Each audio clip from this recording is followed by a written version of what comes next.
Welcome back to Klepper's Corner. Today in History, the show where we rummage through the attic of humanity's past and discover that January 6th is basically the one box labeled miscellaneous chaos, open at your own risk. It's the date where civilizations melt down, kings get crowned out of panic, continents take a slow stroll across the planet, and modern democracy gets held together with duct tape, denial, and a very stressed Mike Pence. Now let's dive into the epiphany of crisis and continuity and see why January 6th keeps showing up like that one friend who insists, "I'm not drama," while actively being, well, drama. Segment 1, the Capitol, the coup that wasn't, and the greatest storm the castle LARP in American history. January 6th, 2021, the day Americans learned that democracy is surprisingly fragile, and that zip tie guys, Viking hat enthusiasts, and people who apparently missed every memo about, "No, seriously, this won't work," can bring a 240-year-old republic to the brink. It was the culmination of what I like to call the Green Bay Sweep, a political maneuver named after a football team, which is fitting because the whole plan relied on the Hail Mary, pass interference, and pretending the rule book doesn't apply to you. You had John Eastman's memos claiming Mike Pence could toss out electoral votes like expired yogurt. Pence, in a rare moment of historical clarity, realized this would violate the Constitution and also get him murdered by people wearing shirts that said Civil War, January 6th. Trump gave a rally speech that began with "Fight like hell" and ended with, "And by fight, I mean, no, I meant fight." Rioters stormed the Capitol, windows shattered, senators hid behind furniture, and somewhere in the chaos, a man walked into the building carrying a lectern like he'd found it at a garage sale. It was chaos, tragedy, and stupidity merging into a Voltron of national embarrassment. But the most historical part? Congress came back that same night. Turns out, if you want to scare American politicians into working late, you just need an armed mob breaking down doors. Segment 2, 1066. Harold Godwinson becomes king faster than you can say, "incoming Normans." Jump back almost 1,000 years to January 6th, 1066, aka the day the English throne became the world's hottest Black Friday doorbuster. Edward the Confessor dies childless, and Harold Godwinson is crowned King Harold II the very next day.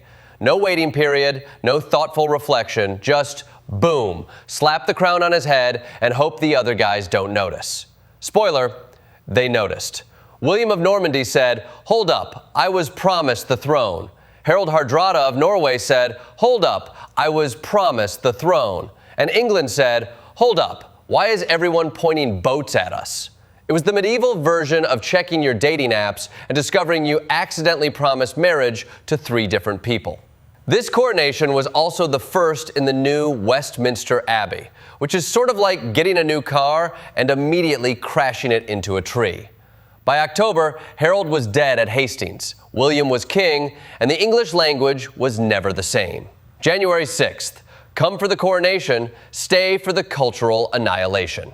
Segment 3, 1449. Constantine XI, the emperor of, oh no, we are so doomed. Fast forward to January 6th, 1449, when Constantine XI Palaiologos became the last emperor of the Byzantine Empire. And when I say last, I mean the last. The empire had been shrinking faster than Twitter's advertiser list, and Constantine's coronation didn't even happen in Constantinople. It happened in Mistras, a beautiful hill town which is lovely for weddings, less so for coronations, signaling the end of a 1,500-year dynasty. Constantine believed in church unity with Rome to gain Western military support. The people of Constantinople believed in yelling at him about it.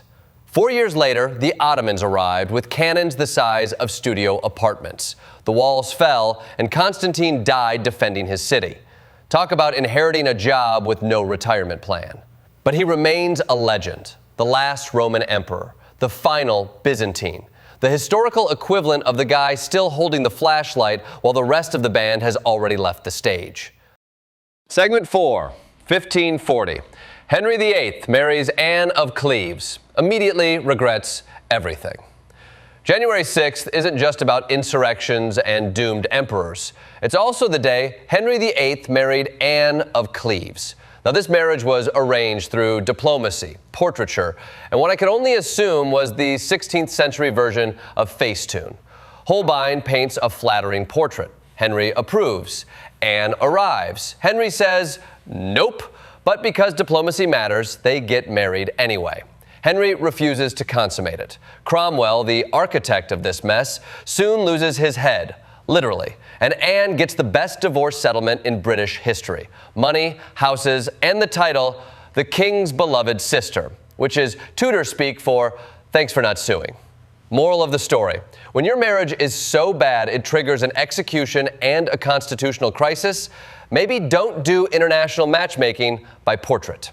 Segment 5, 1912, when Alfred Wegener told the world the continents move, and everyone laughed. Picture January 6th, 1912, a meeting of the Geological Association.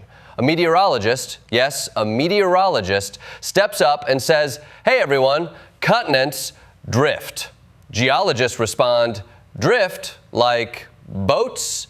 Wegener, "No, they move, like giant floating waffles." Geologists, "Ban this man." Wegener's evidence was good. His mechanism was terrible. He thought continents plowed through ocean floors like shopping carts through snow.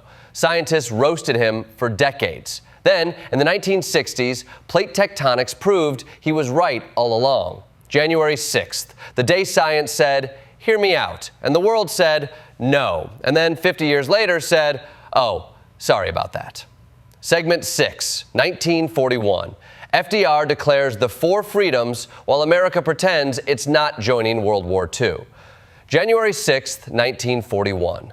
Franklin D. Roosevelt stands before Congress and lays out the 4 freedoms: speech, worship, freedom from want, freedom from fear. Americans were still clinging to isolationism like it was the last life preserver on the Titanic. But FDR was done pretending. This speech basically said, we're not in World War II yet, but let's not kid ourselves. These 4 freedoms become the moral backbone of the Allied cause, and later, the Universal Declaration of Human Rights. The speech was so iconic, Norman Rockwell painted it, and it holds up today, especially freedom from want. Because if there's one thing January 6th has taught us, it's that people who are very much wanting something tend to storm buildings. Segment 7, when January 6th gets weird. The Kerrigan knee, Trudeau exits, and Tarpon Springs jumps in a bayou. January 6th is also the day the universe said, let's get weird. In 1994, Nancy Kerrigan is attacked at the U.S. Figure Skating Championships. A man hits her knee with a baton in a plot so stupid it feels like a Coen Brothers movie rejected for being too unrealistic. Kerrigan screams, "Why?" Tanya Harding becomes a household name, and America learns that figure skating is way more hardcore than football. Then, in 2025, Justin Trudeau resigns as Prime Minister of Canada after nearly a decade. Domestic fatigue, internal party drama, and the prospect of dealing with President Trump again all collide. Trudeau basically says, you know what? I'm out. Good luck, everybody.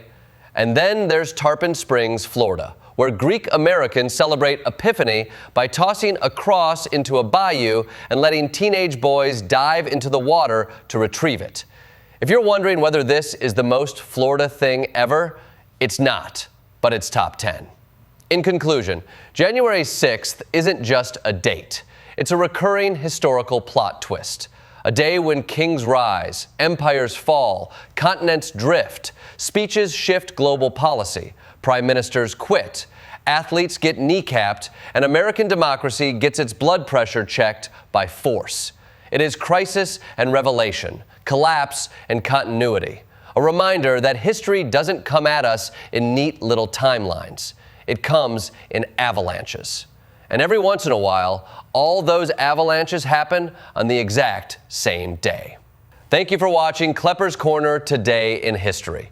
If January 6th has taught us anything, it's that humanity is always one bad decision or one bad Holbein portrait away from rewriting the future.